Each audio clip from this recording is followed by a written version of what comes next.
Yes, ça a l'air en forme.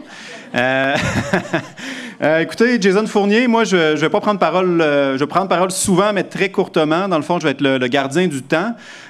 Donc, puis là, on a quelques petites minutes de retard, mais on va être capable de les récupérer.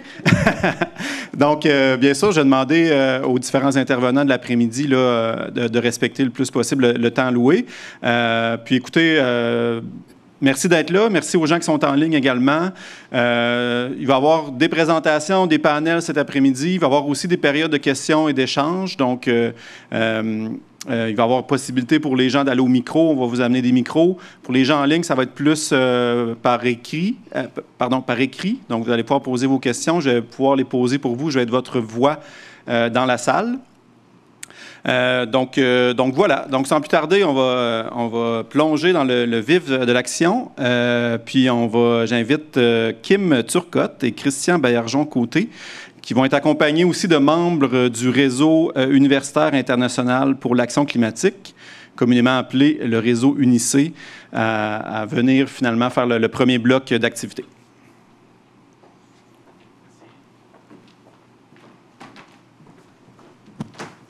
Merci. Bonjour. Bon début d'après-midi. C'est ça, on a le temps. Super. C'est vraiment un plaisir d'être ici pour vous présenter brièvement ce qu'est le réseau. On a la chance d'avoir des membres du réseau UNICE dans la salle, donc c'est vraiment un plaisir, probablement en ligne aussi.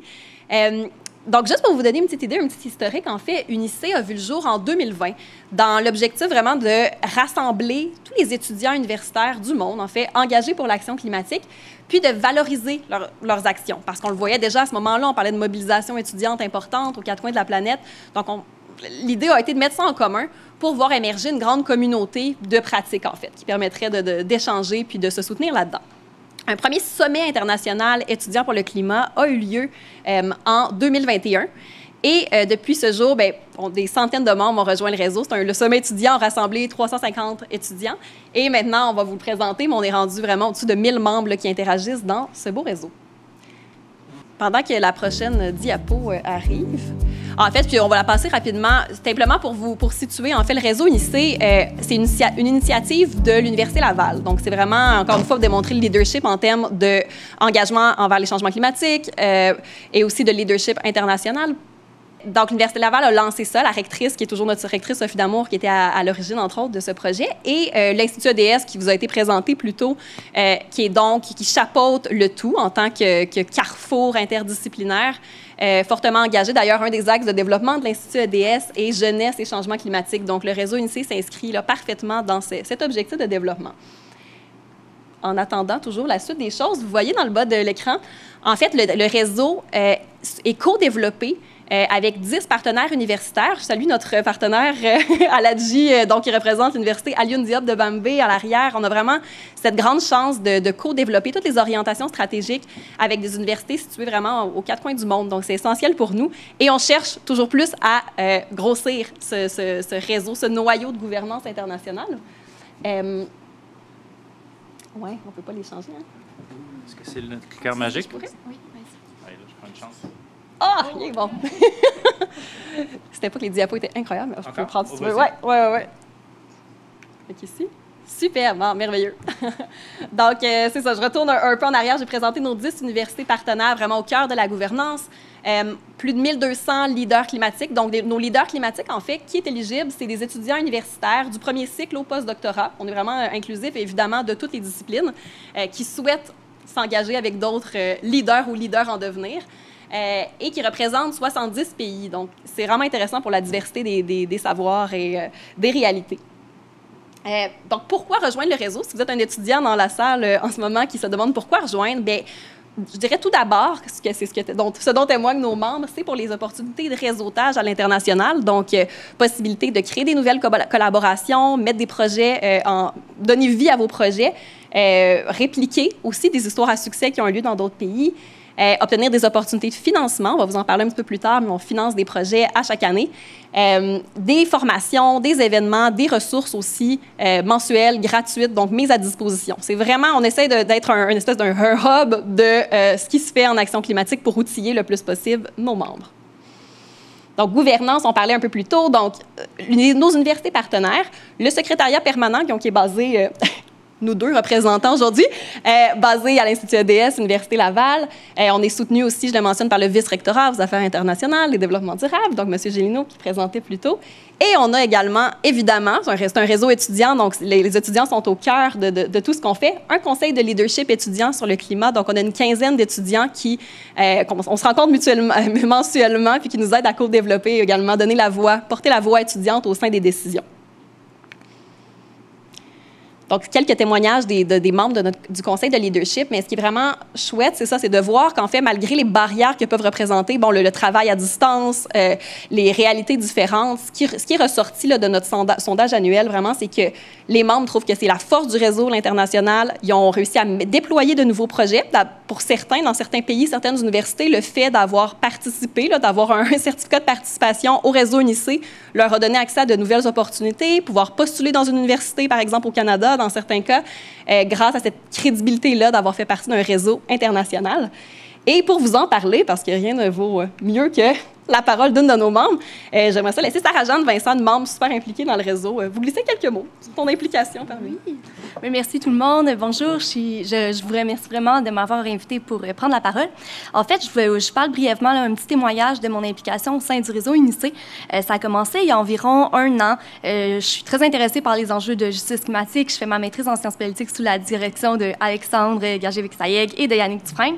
Fait que j'avais déjà cet intérêt-là, puis on m'a parlé du réseau, en fait. Puis ce qui m'a charmée, c'est la possibilité de collaborer avec des gens qui ont d'autres perspectives sur l'action climatique, qui n'ont pas nécessairement la même manière de voir les choses ni de faire les choses, puis d'apprendre de ces personnes-là.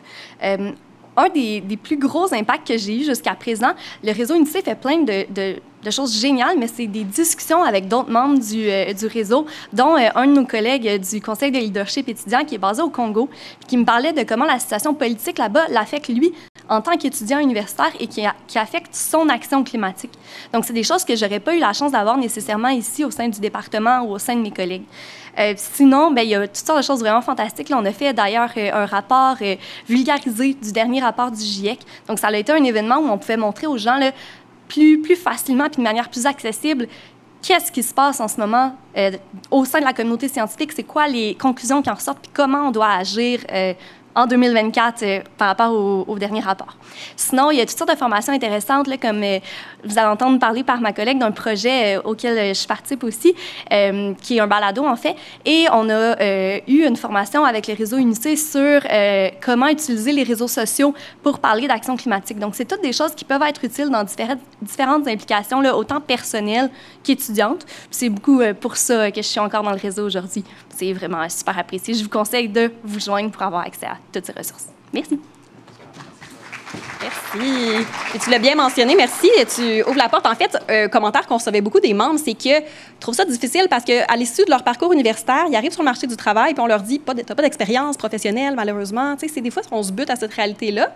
Nous, ce qu'on souhaite offrir, c'est une plateforme supplémentaire, dire, bon, regarde, tu as une opportunité d'organiser un événement, de livrer une vulgarisation d'un rapport du GIEC, de vraiment prendre part, obtenir une expérience professionnelle quelconque pour donner un plus à leur CV à la fin des études.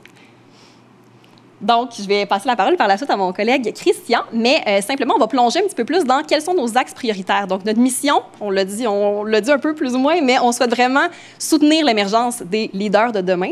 Et on le fait grâce à 4 axes prioritaires voilà, je te laisse poursuivre, qu'on va mettre en valeur. Merci beaucoup, Kim. Merci beaucoup à Sarah-Jeanne aussi qui a très bien présenté là, les avantages pour les étudiants à travers le monde de rejoindre le réseau UNICE. On se base vraiment sur 4 axes prioritaires que vous voyez listés ici. Je vais vous les présenter rapidement. Notre premier axe prioritaire, c'est avec notre programmation mensuelle.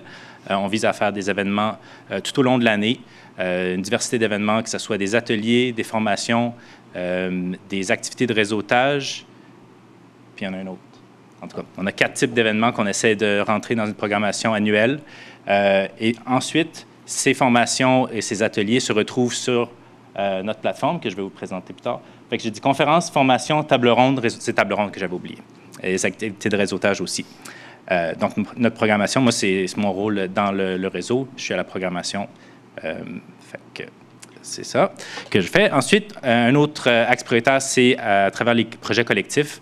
Donc, c'est la troisième saison, 3e année de projets qui sont soutenus. Actuellement, c'est 5 projets collectifs par année à hauteur de 5 000 $ canadiens qui sont financés à travers le monde. On a différents exemples de projets que je vais vous présenter. J'espère pouvoir vous montrer les vidéos qu'ils ont produites pour présenter leurs projets. Et puis, ça permet de vraiment financer des initiatives, que ce soit des projets concrets, des projets de sensibilisation. Il y a même comme des installations d'appareils pour récolter l'eau. En tout cas, une diversité de projets qu'on a soutenus au cours des dernières années. Puis là, je vous donne 4 exemples. J'espère pouvoir jouer chaque lien ici mène à une petite vidéo YouTube qui a été préparée par l'équipe. Voilà.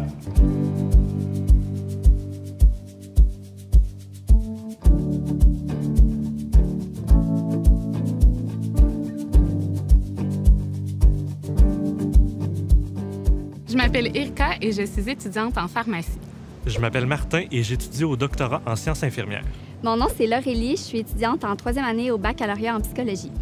Climat Santé Action, c'est un regroupement d'étudiants qui sont tous intéressés par les changements climatiques et la santé et qui voulaient faire partie de la solution face aux enjeux des changements climatiques. On essaie de sensibiliser les gens aux effets des changements climatiques sur notre santé physique ou mentale. Les changements climatiques ont nécessairement un lien sur la santé, donc c'est important d'agir pour les contrer et par le fait même agir pour la santé de tous. Puis je pense que les étudiants dans les domaines des sciences de la santé ont un grand rôle à jouer étant donné leur proximité avec la population. Ils peuvent poser des gestes concrets pour aider les gens au quotidien dans leur travail, puis en tant que citoyens aussi.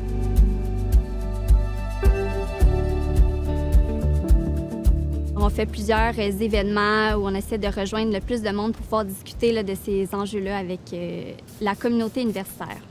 On a organisé plusieurs panels en invitant des professionnels engagés dans les changements climatiques à venir fournir des informations, autant pour les étudiants de l'Université Laval que les enseignants qui travaillent ici, mais aussi pour le grand public. Le but étant de mobiliser tous ces gens-là autour de l'action climatique en leur démontrant les co-bénéfices qu'il y a à s'engager sur la santé.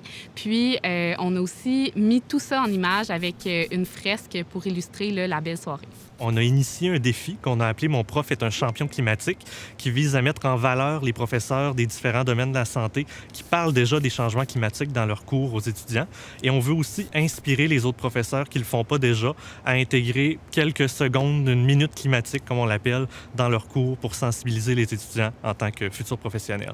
On a aussi organisé une activité dans un pub qui se nomme Histoire de justice climatique. Puis c'était un panel vraiment multidisciplinaire. Puis on venait partager toutes les histoires de justice climatique. Il y avait même une invitée, une slammeuse engagée, un événement très interactif et très intéressant. Toute l'équipe de Climat Santé Action s'est promenée sur le campus de l'Université Laval avec un kiosque mobile pour aller à la rencontre en fait des étudiants et des enseignants sur le campus.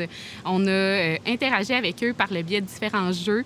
On voulait les toucher de façon un peu plus ludique pour leur démontrer le lien entre les changements climatiques et la santé, puis les inviter à s'engager à leur tour.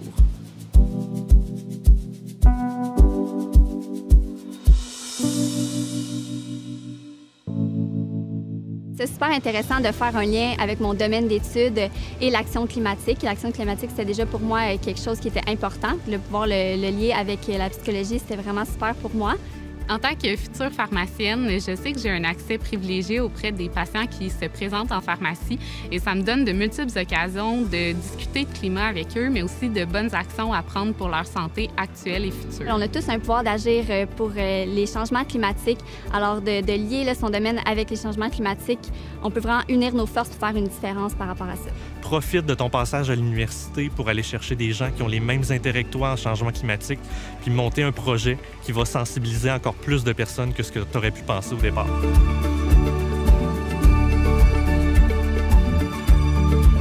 Excellent. Donc ça, c'est un projet qui est basé ici à l'Université Laval et qui avait été soutenu en 2022. Ils continuent leurs activités même tout récemment. Donc, je vous invite à suivre leurs publications puis leurs nouveaux événements à venir.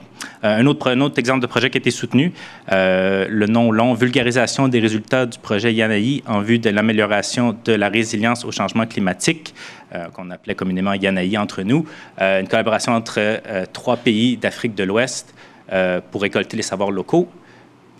On peut lancer la vidéo. Pas de pub cette fois-ci. Hein? Bonjour, le projet Yanaï est un projet de recherche-action climatique initié par la professeure Florence Piron de l'Université Laval qui vise à mettre en lumière, à diffuser en libre accès et à archiver de manière pérenne les savoirs et les actions posées par les communautés d'Afrique et d'Haïti particulièrement frappées par les changements climatiques. À l'issue de ce projet, plus de 478 régions donc pendant que nos amis à la technique peuvent retourner, le résumé du mieux que je peux. Le projet Yanaï vise à récolter les savoirs locaux dans 3 pays d'Afrique de l'Ouest et on produit différentes affiches dans les langues locales en plus. Ah, ça, celui-là est en Haïti. Ça va non? Situé dans le bassin des Caraïbes, Haïti est très vulnérable face aux catastrophes naturelles, notamment la sécheresse et l'inondation, exacerbées par le changement climatique. Cette situation a de graves conséquences sur les secteurs socio-économiques du pays, dont l'agriculture. En tant qu'étudiants, nous croyons que toute action climatique doit commencer par la formation des citoyens. C'est pourquoi nous avons institué le programme des étudiants haïtiens pour la formation des éco-citoyens PEFEC, supporté par le réseau UNICEF. Grâce à notre équipe et nos bénévoles, PEFEC réalise des séances de formation pour les agriculteurs. Nous avons discuté avec les agriculteurs de limonade, de dodon sur les pratiques agricoles durables et adaptées au changement climatique. Ces formations ont renforcé leurs connaissances et compétences techniques, contribuant ainsi à une démarche vers une agriculture résiliente.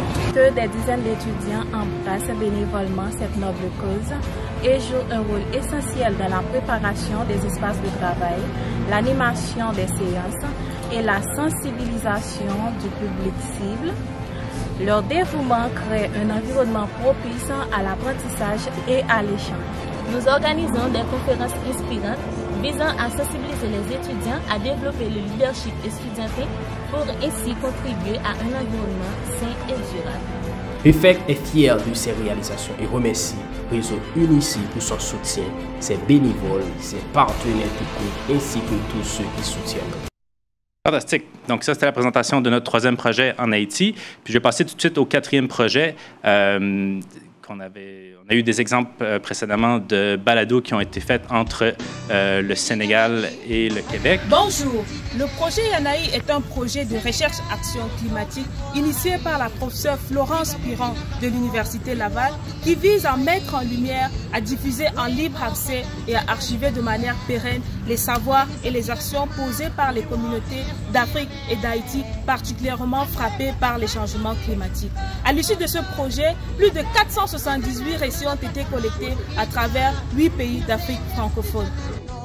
Face à ces pertinents résultats, le projet de vulgarisation des résultats du projet Yanaï, soutenu par le réseau international des étudiants pour le climat, vient vulgariser sous forme de sensibilisation et d'exposition multimédia les savoirs paysans collectés lors du projet Yanaï afin d'aider différentes cibles à identifier les stratégies d'adaptation qui correspondent à leurs besoins.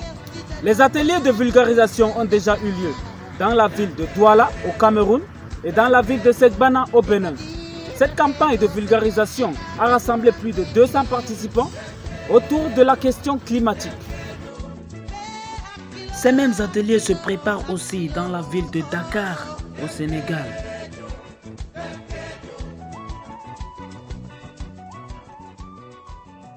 Merci. En fait, ces défis techniques, nous autres, on est bien habitués dans le réseau. Là, on y fait face couramment là, avec nos étudiants à travers le monde. Des fois, organiser des événements hybrides. On fait face à des ajustements, donc très habitués. Je vous parlais tout à l'heure des balados qui ont été faits précédemment au un projet collaboratif, un projet collectif entre des étudiants ici au Québec puis des étudiants au Sénégal. Puis une nouvelle balado qui est soutenue cette année dans le cadre de l'appel à projet. Puis là, on a de la chance, il y a une personne vivante là, qui va nous en parler. Naomi de la balado dans la mire climatique, puis Sarah-Jeanne, puis Marie-Félix aussi est impliquée. Donc, je l'invite à prendre la parole. Comme ça, moi, ça me donne une pause.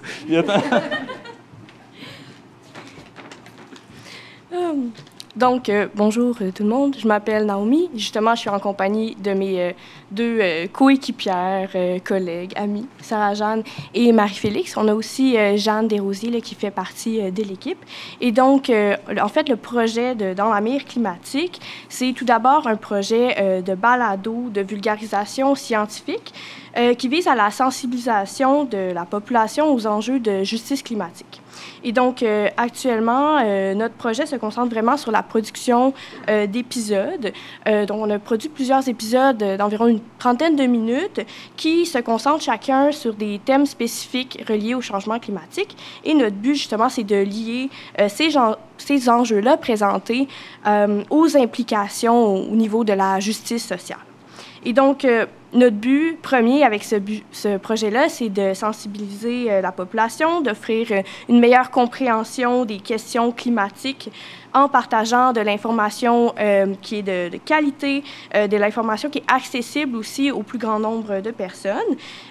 Et en fait, en rendant compte des interactions existantes entre les dimensions humaines, sociales, politiques, socio-économiques des changements climatiques. Notre but est aussi d'améliorer l'acceptabilité sociale des mesures qui sont nécessaires à la transition, mais aussi d'offrir des pistes de solutions concrètes pour motiver à l'action climatique des individus. Et donc, le financement qui nous a été octroyé par le réseau UNICE est pour nous vraiment un appui qui est précieux pour faire grandir, pour faire évoluer notre projet.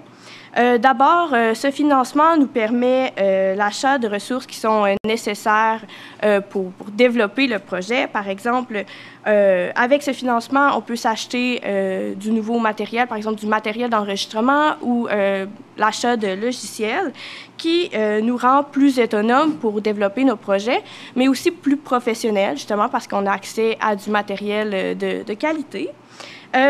Mais ça nous permet aussi de s'engager dans des nouvelles initiatives qui auraient été difficilement réalisables si on n'avait pas eu ces ressources-là. Donc, à ce sujet, actuellement, nous sommes en train de développer un site web qui sera lancé sous peu. Et donc, le but avec ce site web, c'est vraiment de produire du contenu écrit, du contenu vidéo aussi, qui va être en complément au contenu audio qu'on produit déjà. Et donc, L'objectif, c'est vraiment de diversifier notre offre de contenu pour rejoindre un plus grand public, un public qui est plus varié aussi.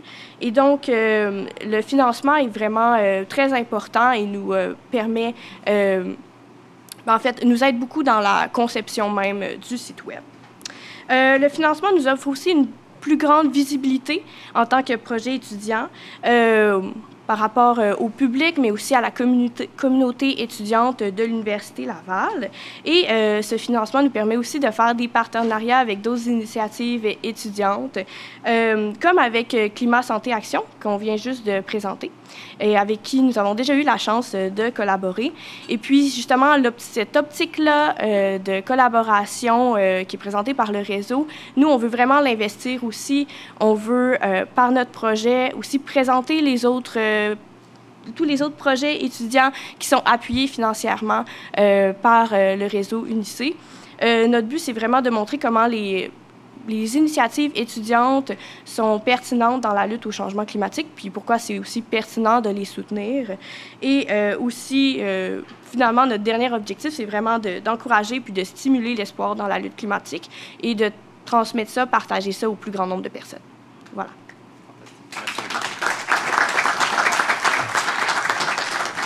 Merci Naomi, merci beaucoup d'avoir présenté la balado Dans la mire climatique. Moi, je suis un auditeur régulier. Vous pouvez retrouver ça sur le site Internet ou sinon l'écouter à Chiz si vous êtes basé au Québec. Ah, là, je reprends le contrôle. Là, on a deux axes de fait. Troisième axe, c'est notre plateforme, l'outil tout en un, qui permet à tous les membres du réseau UNICE d'accéder aux ressources qui sont tous répertoriés en ligne. Nos événements sont tous en ligne. Puis il y a aussi la possibilité de communiquer entre membres sur la plateforme, qui est une fonction qui est hyper pratique parce qu'il n'y a plus de barrière pour un membre de communiquer avec un autre, peu importe où il étudie et dans quel domaine il étudie, tant qu'il est membre du réseau UNICE. Et puis aussi, c'est la plateforme qu'on utilise pour faire rayonner nos projets et nos réalisations. Donc, tous les projets collectifs qui sont soutenus nous envoient des photos, des vidéos qu'on met sur la plateforme qui permet aux autres de découvrir et de s'inspirer eux-mêmes dans leurs propres activités, leurs propres actions climatiques. Super. J'espère que je ne l'ai pas brisé. On passe au quatrième axe. On a très excité cette année d'avoir une délégation qu'on a formée pour assister à la Climate Week à New York au mois de septembre. Donc, on a un total de 6 étudiants qui se préparent à suivre des formations spécifiques pour assister à l'événement. Et puis, on a très hâte de voir ces étudiants sur place pour porter le message du réseau UniC et ensuite revenir de cette conférence avec ce qu'ils ont appris lorsqu'ils étaient sur place et de repartager à tous les membres à travers le monde. Donc, on a très hâte à cet événement-ci qui va se passer au mois de septembre. Ah, une seconde, je me dépêche. Si vous êtes intéressé à rejoindre le réseau, si vous êtes étudiant, on a un formulaire que vous pourrez remplir. On est, comme Kim l'a mentionné, des étudiants du premier, deuxième, troisième cycle, postdoc, impliqués dans la lutte au changement climatique. Venez vous joindre à notre communauté. Et pour devenir partenaire, Kim va vous dire quoi faire. Vraiment rapide. Aussi, pour si vous voulez devenir membre, il y a le code QR à l'entrée sur la table à côté du café. Mais dans la salle, parce qu'on a plusieurs parties prenantes, en fait, si vous êtes professeur, si vous êtes d'une organisation partenaire intéressée à faire affaire avec nous, comme je le disais plus tôt, on est toujours à la recherche de nouveaux partenaires, donc autant des universités, mais également autant des organisations qui aimeraient collaborer à la programmation, qui aimeraient s'impliquer d'une manière ou d'une autre à soutenir des projets. Donc, contactez-nous. Ce sera vraiment un grand plaisir de collaborer. Puis vraiment, les avantages, en fait, vous permettez de faire rayonner l'action climatique étudiante, vous donnez des opportunités à des étudiants qui ont des expertises variées, qui vous permettent aussi de positionner votre organisation avec un engagement supplémentaire en solidarité internationale et engagement face à l'urgence climatique. Donc, ce sera vraiment un grand plaisir de parler. On sera là après l'événement, en fin de journée au réseautage, donc n'hésitez pas. Et oui, rapidement. Je pense que Jason va préférer qu'on fasse peut-être des questions au réseautage. On a-tu quelques temps? On aurait le temps pour 2. On peut prendre un petit peu, OK. Bon, excusez-nous, on va vite. Est-ce qu'il y aurait des questions, en fait? C'est des questions en ligne ou dans la salle, ça va nous faire plaisir. Pour l'instant, il n'y a rien en ligne. Donc, si vous souhaitez, vous pouvez écrire à l'hôte dans l'outil conversation chat. Mais oui, on a un petit 2-3 minutes là, pour des questions et pour les gens qui sont ici. Ou des commentaires. Ça peut être des commentaires aussi. Il est excellent, le balado. Donc, on nous dit de source sûre que le balado est excellent. Donc, on va vous inviter à aller voir. Donc, je pense que pour les gens qui sont en ligne, vous allez avoir eu déjà les liens là, pour accéder sur le site Internet du réseau UniC. Ici, effectivement, il y a des codes QR, puis tout ce beau monde-là va rester... je n'avais pas dit tout à l'heure, mais vous le savez déjà, là, mais suite à l'événement, il y a une activité réseautage, donc, puis il va y avoir une pause tout à l'heure, donc on vous invite bien sûr là, à profiter de l'occasion là, pour échanger les uns les autres. Donc, entre-temps, est-ce qu'il y a quelqu'un qui a une question? Là?